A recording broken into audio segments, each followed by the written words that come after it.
লেবাননে ভয়াবহ বিমান হামলা চালিয়েছে ইসরায়েল। সোমবার দেশটির সশস্ত্র গোষ্ঠী হিজবুল্লাহ ৩০০ স্থাপনা লক্ষ্য করে বিমান হামলা চালায় ইসরায়েল। এতে অন্তত ২০০ জন নিহত হয়েছে, আহত হয়েছে ৭ শতাধিক মানুষ।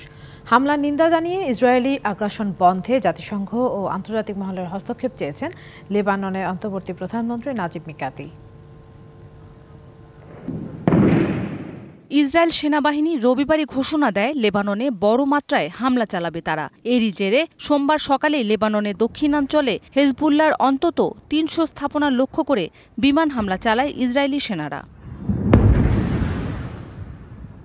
নতুন করে ইসরায়েলি হামলায় ধ্বংস হয়ে গেছে শিক্ষা প্রতিষ্ঠান সহ বহু স্থাপনা, হতাহত হয়েছে নারী শিশু সহ বহু মানুষ। দেশটির স্বাস্থ্য মন্ত্রণালয় জানিয়েছে বেকা উপত্যকায় সবচেয়ে বেশি হতাহত হয়েছে। নিরাপত্তার স্বার্থে ওই এলাকার বাসিন্দাদের হেজবুল্লাহর অবস্থান থেকে দূরে সরে যাওয়ার নির্দেশ দেয় আইডিএফ এর মুখপাত্র। এরপরই নিজ এলাকা ছেড়ে পালিয়ে যেতে শুরু করেন বাসিন্দারা। ৬৫% পর্যন্ত বিদ্যুৎ বিল সাশ্রয় করে আপনাকে রাখে প্রশান্তিতে। ওয়ালটন ফ্যান হাওয়া বদলে দেয়। ইসরায়েলি হামলার নিন্দা জানিয়েছেন লেবাননের তত্ত্বাবধায়ক প্রধানমন্ত্রী নাজিব মিকাতি। বলেন, লেবাননকে ধ্বংসের পরিকল্পনা বাস্তবায়ন করতেই ইসরায়েল এসব হামলা চালিয়েছে। অবিলম্বে ইসরায়েলি আগ্রাসন বন্ধে জাতিসংঘ ও প্রভাবশালী দেশগুলোর প্রতি আহ্বান জানান মিকাতি।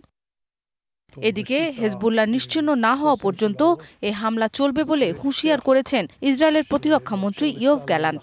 চুপ নেই হেজবুল্লাহ। ইসরায়েলের সামরিক ঘাঁটিতে রকেট হামলা চালাচ্ছে ইরানপন্থী গোষ্ঠীটি।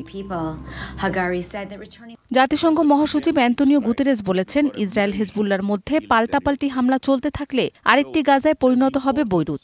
একই ইস্যুতে উদ্বেগ জানিয়েছে যুক্তরাষ্ট্রসহ বিশ্বের বেশ কয়েকটি দেশ।